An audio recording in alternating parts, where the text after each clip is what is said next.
மனிதர்கள் வாழ்வதற்கு ஒரு அழுத்தம் தேவை. அழுத்தம் தான் நமக்கு ஆற்றலை தரும்.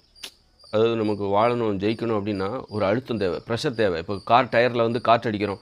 அதில் அந்த அழுத்தம் தான் நம்ம வந்து அந்த வண்டி ஓடுறதுக்கே காரணமாக இருக்குது. அந்த ப்ரெஷர் குறைஞ்சிருச்சுன்னா, காற்று குறைஞ்சிருச்சுன்னா அந்த வண்டி சரியாக ஓடாது. அங்கங்கே ஆட ஆரம்பிச்சிடும். ப்ரெஷரே இல்லைன்னு வச்சுக்கோங்க, அந்த வண்டி ஓடவே நகர செய்யுது. அதுபோல தான் மனிதர்கள் நம்ம தினம் தினம் வாழ்கிறதுக்கு அழுத்தம் தேவை. மன அழுத்தம் என்பது தேவை. அது அளவுக்கு அதிகமாக போயிடுச்சுன்னா டயர் வெடிச்சிடும். டயரில் காற்று அழுத்தம் அதிகமாகிடுச்சுன்னா டயர் வெடிச்சிடும். அதுபோல் நமது மனது அழுத்தம் அதிகமாகிடுச்சுன்னா, அளவுக்கு அதிகமாகிடுச்சுன்னா, அப்போ நம்மளால் வந்து வாழ முடியாது. அதுபோல் குறைவாகவும் இருக்கக்கூடாது. மன அழுத்தம் குறைவாகவும் இருக்கக்கூடாது.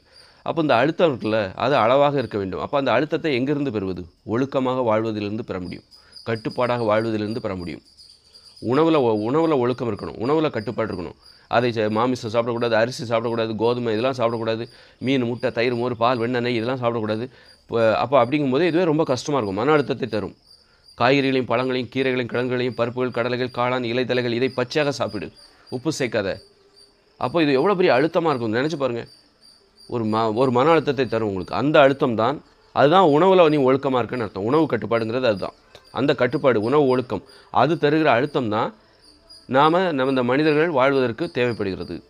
மனிதர்கள் அப்போ தான் நம்ம இந்த வண்டியை ஓட்ட முடியும். வாழ்க்கை என்கிற வண்டியை ஓட்டுவதற்கு இந்த அழுத்தம் தேவைப்படுகிறது. அதுபோல் கட்டுப்பாடு, உறவுகளில் ஒழுக்கம். உறவுகளில் வந்து பிறரை அடிமைப்படுத்தக்கூடாது. பிறருக்கு நாம் அடிமையாகிடக்கூடாது. தற்சார்பு வாழ்க்கை முறை. நம்ம அனைத்து தேவைகளையும் நாம் தான் பூர்த்தி பண்ணணும். நடந்து போகணும்,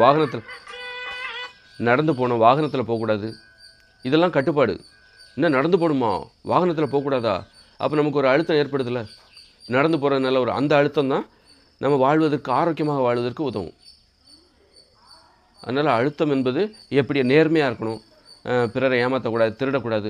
அதுவே ஒரு அழுத்தத்தை ஏற்படுத்தும். நேர்மையாக நம்முடைய சுயநலனுக்காக பிறரை ஏமாற்றக்கூடாது, திருடக்கூடாது, கடன் வாங்கி திருப்பி இப்படி நிறைய நேர்மையாக இருப்பது மூலமாக நமக்கு ஒரு அழுத்தம் ஏற்படும். நேர்மையாக இருப்பது ரொம்ப கஷ்டமான விஷயம். அந்த அழுத்தம் தான் நாம் வாழ்வதற்கு உதவி செய்கிறது. இப்படி ஒழுக்கமாக வாழ்வதன் மூலம், கட்டுப்பாடாக வாழ்வதன் மூலம் நமக்கு ஒரு அழுத்தம் கிடைக்கிறது. உடற்பயிற்சி பண்ணணும், தினமும் நடைப்பயிற்சி பண்ணணும், அதிகாலையில் எழுந்திருக்கணும். இதெல்லாம் நமக்கு ஒரு அழுத்தத்தை தரும். அதிகாலையில் எழுந்திருக்கிறது ரொம்ப கஷ்டமான விஷயம். அந்த மாதிரி ஒழுக்கமும் கட்டுப்பாடும் நமக்கு ஒரு அழுத்தத்தை தரும். அந்த அழுத்தம் தான் நமது வாழ்க்கையை எளிதாக வாழ்வதற்கு உதவி செய்கிறது. அழுத்தமே இல்லை அப்படின்னா, லேட்டாக எழுந்திருக்கிறோம், உடற்பயிற்சி செய்கிறது இல்லை அப்படின்னா நமக்கு அழுத்தமே இருக்காது. நம்ம வாழ்க்கைங்கிற அந்த வண்டியை ஓட்டவே முடியாது. வண்டி அப்படியே தான் நிற்கும், நகராது. ஆனால் காலங்கள் கடந்து போயிட்டே இருக்கும். அதனால் ஒழுக்கம், கட்டுப்பாடுங்கிறது வந்து எல்லா உயிரினங்கள்கிட்டே இருக்குது. இப்போ ஒரு ஆடு மாடு பாருங்கள், மாமிசம் சாப்பிட்றதே இல்லை. அது புல்லை தான் திங்கிறது, தனக்கான உணவை தான் தின்கிறது. அப்போ அது ஒழுக்கமாக தானே இருக்குது. அப்போ நாள் முழுவதும் அது